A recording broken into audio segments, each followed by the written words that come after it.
Andre and Dan are on the set today with what should...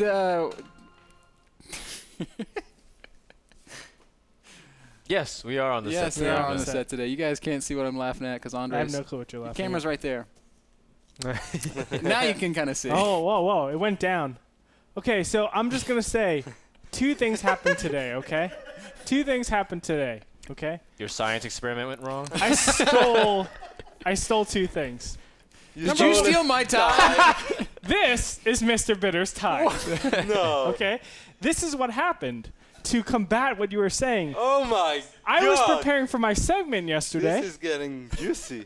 And the tie was sitting on the floor away from where everything is hung up. Which means me to... That must have been Kevin's tie. Which leads me to conclude... No, it wasn't wrangled. You know, it's funny because he had your back there. He's like, Andre would not have stolen my tie. But I know this is Mr. Bitter's tie because when I was changing today, I found my tie on my hanger.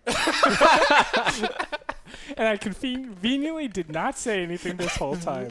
Secondly, I also stole Mr. Bitter's haircut. Wow, so he was actually... Well, I demand an official apology on air. Apology right now. You have Kevin's tie. No, you have... Kevin has my tie. No. This is... I I have can confirm Kevin's that tie. my tie is actually the one I'm wearing. So No. I One demand an personality official consistent. apology. No, there is no evidence Yes. that is not my tie. He has your This tie. has a He giant... has a tie. This says Bitter on the back of it. Show me. You see it? I tried to- Mr. Bitter. It doesn't say that. It does say that. Kevin, confirm. Yeah, Mr. Bitter. You guys are... that's okay, Ben. We still love you. We actually have a lot of fun here at NES. So we had a lot of fun with last night's games as well. For our first game of the NASL Rewind, it's one of our wackiest series of the entire season. Oz vs. TLO. What happened here, Andre? Oz had a perfect opportunity to strike because TLO was teching off 3 bases. His third wasn't saturated. Didn't even have a queen defend.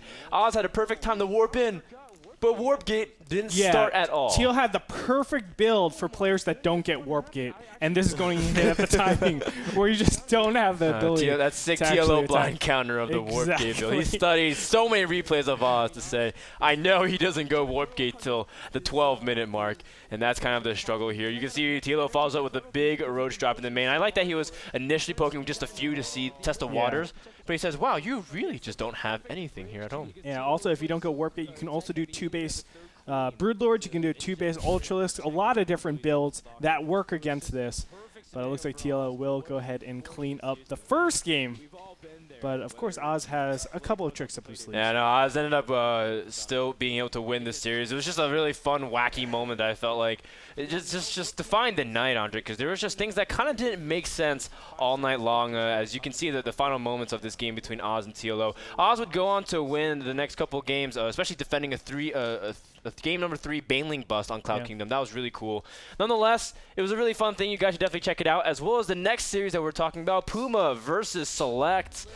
This push also didn't make too much sense because Puma has less siege tanks. He's got 2. Select is all in position and ready to go, but Puma won't take no for an answer. Yeah, normally defender's advantage is so key, but this is all it takes. Just a little second where your opponent is caught off guard. Puma's able to come in and kill every single one of those siege tanks. And once you're able to actually get that siege tank count and then the positioning, you're looking wonderful. And Puma attacking into a Terran, something that people don't really ever do. Yeah. Puma's making it look so easy. And he's doing it with great tactics, sniping sensor towers, taking out SCVs here, getting ground on his opponent despite his having less siege tanks initially, able to really catch Select out of position.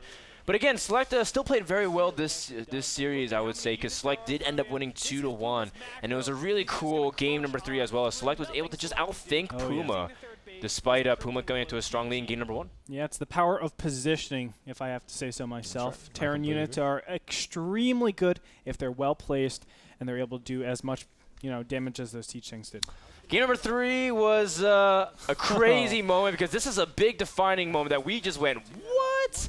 Look at Vi burrow the Banelings without Ryung being able to see them, and then action kind of still goes around the map. Like Ryung is too busy trying to run Marines by and trying to attack. Yeah. But look at this. This is the Ryung's perfect bait. Ryung's dead. And then He's dead. waiting. He's dead. He's Star dead. Sense! Star Sense! What just happened? And then the tanks split up too, like as if the tanks know. And then Ryung scans just outside the range of the Banelings, the consolation prize, a few Marines, and Vibe's like, well, I guess that's as good as it's gonna get. Yeah. And then he just goes for the attack. Unfortunately, Vibe won't be able to weather the storm too much. I mean, this attack was pretty successful, but the constant streams of just weathering the Zerg down just outdid him, and it got to the point where Ryung was just too powerful. Yeah, you can see Vibe tried one last counterattack, trying to bust the middle, but it's actually kind of a cool thing to see because how Ryung was able to play the suffocation game over Vibe. You can see the push down the center just looks so feeble compared to what we normally said of scary Zergs with lots of Infestors, lots of Broodlords, and Corruptors to support.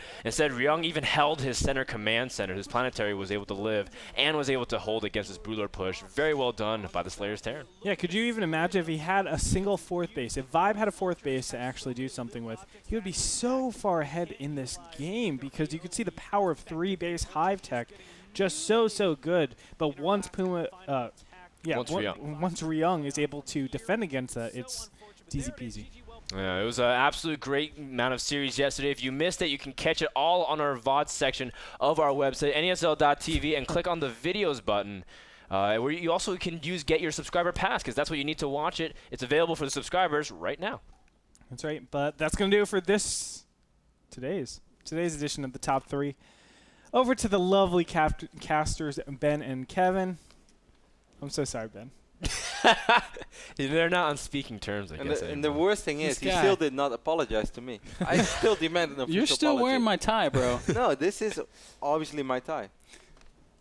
I'm so sorry. How did my tie get from the hanger to the floor then? Man. That doesn't it doesn't happen that way. It was on the floor, and I just took it and used it for one of my No. segments, man. No, man.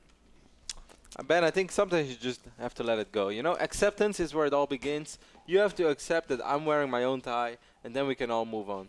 As long as you don't accept it, we cannot move on. I think Ben's more mad about his tie passed around to every single guy in the office except for me, so I'm the only one that's been able to resist the bitter tie. It is a lovely tie. It's the bicycle of ties.